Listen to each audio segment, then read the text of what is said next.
Alright, guys, we're back for round 14's review for 2021 Supercoach. End of the bye rounds, the final one, the worst one. Probably the worst bye round in terms of Supercoach history, at least recent history. 1500 score, which actually isn't bad, honestly. Top 12%. I'm surprised. Oh, not really, because I guess there's a lot of people that planned for this round in advance, but yeah, I'm surprised it's this high, but also not really. Yeah. Went up in rank with a 1500 score, which is always great. I guess it's just a couple of people that were like fielding 10 or something this week, you know. Tough week. I think I ended up with 14 scores, something like that, maybe 15. Could count it, but I can't really be bothered. Would have had more if I didn't have I didn't have to go to May when he became cheap. If I could have got like a Ridley or something like that, but then probably be a couple of issues with finishing the team if I had spent up for them. Anyway, there's not many players to go through. Stewart 120 should have been higher. I think that's the general consensus. It should have been higher.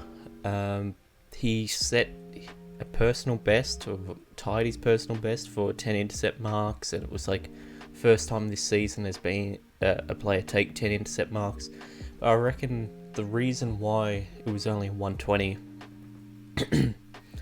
was just because of how points are scaled. Bontempelli had 143 because he gets the possessions, the contested possessions and stuff, and that's what champion data scores. I'm not too sure what Stewart's AFL fantasy score was, but I'd be willing to say it's higher. They weren't contested marks, they were just kind of bad dogs kicks into forward 50, which Stewart took. I still think it should have been higher. I think that was still worthy of a 130 game, but Bont had a lot of the ball at the end, so clutch points and how he plays to the champion data score an algorithm. So yeah, I do think Bont played better, but I don't think that this should have been as big of a gap, since he did set his own record or tied it, something like that, and considering he got 130 last week. So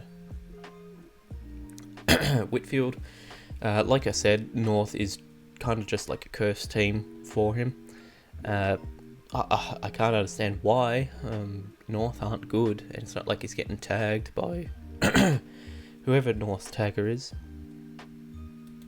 Alright, just had to take a break there because my throat is killing me for no reason. I don't think I have a cold, but it is what it is. Yeah, as I was saying, Whitfield played good this week. Who do they have? They have Hawthorn. They should do good versus Hawthorn. I don't see them putting up much resistance. And it's going to be the battle of like two... Impies not really, but like seagulls in the back. Just keep getting the ball uncontested and shit.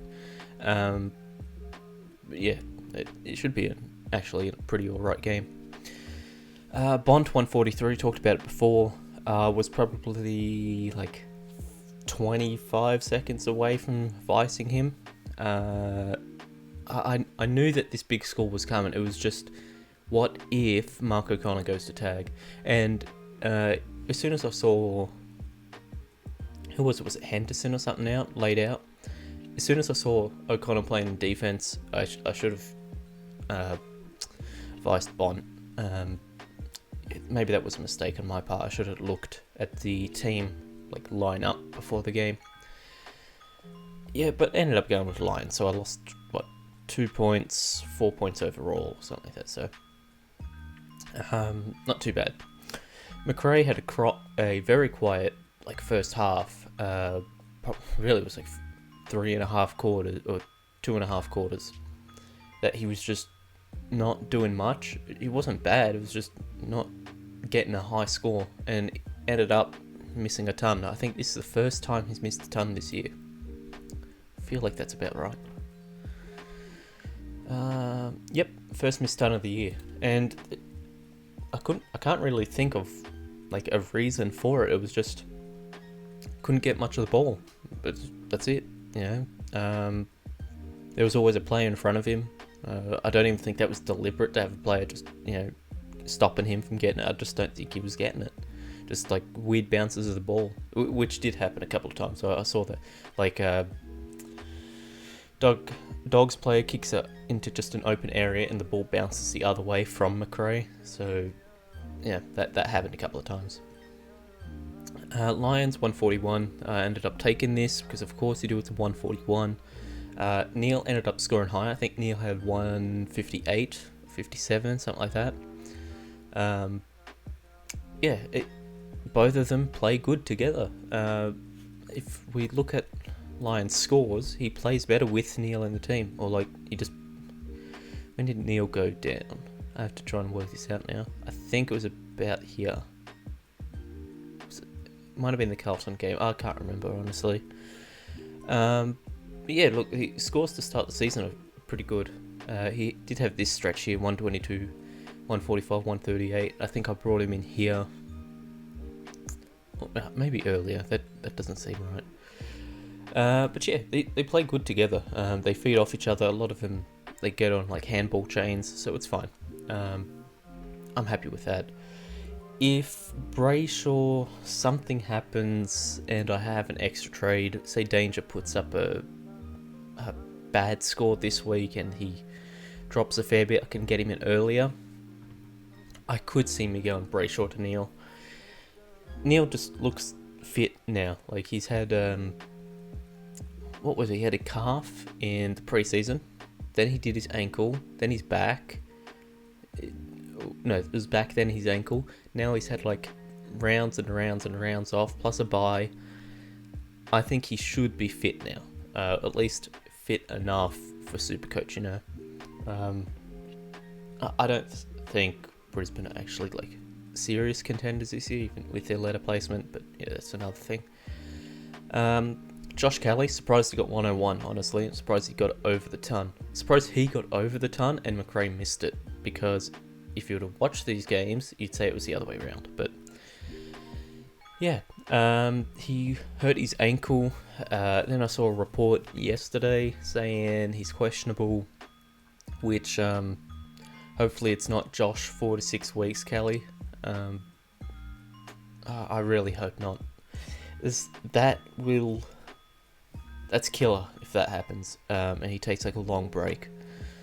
But I had to bring him in. He was under for his average. He was under the price, so he was a good trade in still. But just gotta pray he doesn't get injured now, which looks like it. Merritt 93, kind of an off game from him. I say that, but he had like 25 touches, roundabout maybe 22. Stringer took all the points from this game. Stringer was actually like, he was on for 200. He missed a pretty easy like snap, which would have been 200. The way they were scoring that game, like one goal was like 30 points for him, so that was crazy. His efficiency wasn't good, which is like usually the story with Merritt. He should bounce back this week. Melbourne's not that great at like stopping a midfield, but we'll see. Walsh 71. He's actually, I feel like he's kind of prone to this now. He's dropped a couple. That 89's not great, and that's pretty much an 89. It's because Cripps is bad. Honestly, I watched a fair bit of that game. Cripps is bad. He's terrible. They just put, was it De Boer? It was kind of not even a tag. It was just put every defensive player on Walsh because there's no one else that can hurt them. Williams sucks. Or he's fat and lazy. Cripps, fat and old. Not even old. He plays old, but he's not. Saad isn't good. Harry Mackay is just a forward, so if they can't get the ball there, then he's useless. Doherty kind of played lazy, honestly. It's just every team just sends all 20 players onto Walsh, and that's it. You've stopped them. It's the problem. This is actually one of the reasons I didn't start Walsh, because I was like, Carlton aren't good, so everyone's just gonna give him all the attention. His average is still really good, 111, and he's put up very high scores, like 140s, and I think it was this one, should have been the 200, but then out of nowhere, James Cousins becomes greatest tackler of all time. Carlton are just rubbish, and if you're a Carlton supporter, I'm sorry to say that, but your team's bad. They're not good, honestly. There's not much about it. Brayshaw didn't play. Bye. Didn't play. Bye. Didn't play. Bye. Played, but played bad. Surely Clarkson can't drop him. There's no way. He set the tackle record for a debut last week. Give him 1 week. Come on. But I did notice he's too eager to get a tackle. Like, I think last week I set the record, I'm going to try to do it again. So he just went for tackles. He wasn't really trying to get open. He wasn't trying to create space. I don't know, it was kind of funny to watch, but 24 isn't good. He shouldn't get dropped though. Surely there's no way. Reeves didn't play, and Segler, god damn it, man. Jonathan Segler is keeping Reeves out of the team. First it was Mumford. What is it like? What is Mumford, like 38? Keeping Matt Flynn out of the team. What a year this has been. Hall 100. I think it's impossible for him to not at least ton, honestly.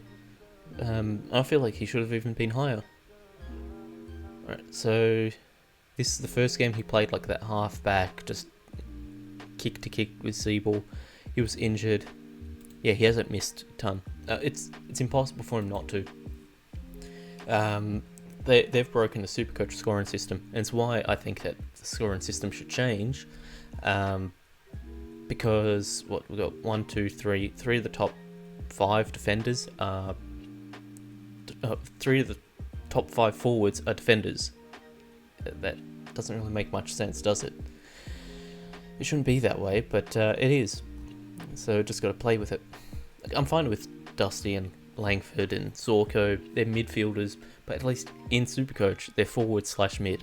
I think they should add secondary positions, but like mid-season. I think now's a good time for them to do it. They like do an update. Hall becomes forward/defense. Siebel becomes forward/defense. But you can't take one away, alright? Siebel, it's just between the two. Who gets the more kick-to-kicks? That's it. They're both got a ton, but who gets more? And even with McDonald back, the way they play is unstoppable. Not on terms of a scoreboard to win the game, but in terms of Supercoach, it's unstoppable. It's a thing. Langford 72, Stringer, god damn it.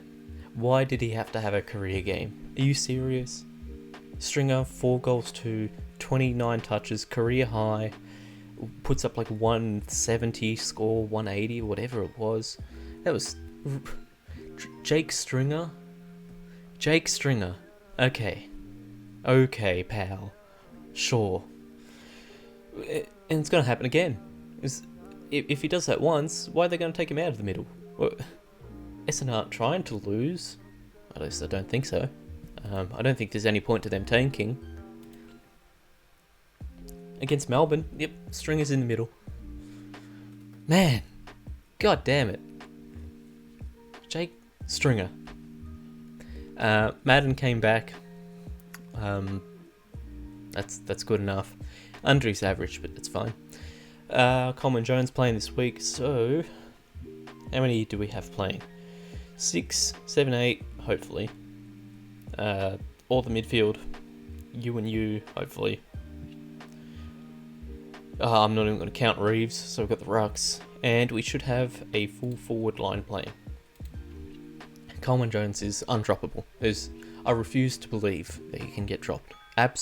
Against St Kilda as well. Absolute can't believe. No, not happening. He's actually almost averaging the same as Dusty. Jeez. Let's see if Big Dougal Howard can stop Richmond. As for trades, there's actually nothing happened this week. That's why I was fine with talking a bit over about the team. It's still 5 trades, get danger. That's it. If I do make a trade, it will be bringing in Bramble, but I can do that next week, so it's not too big of a deal. But yeah, bye round's over. I'm happy to hear what you guys scored.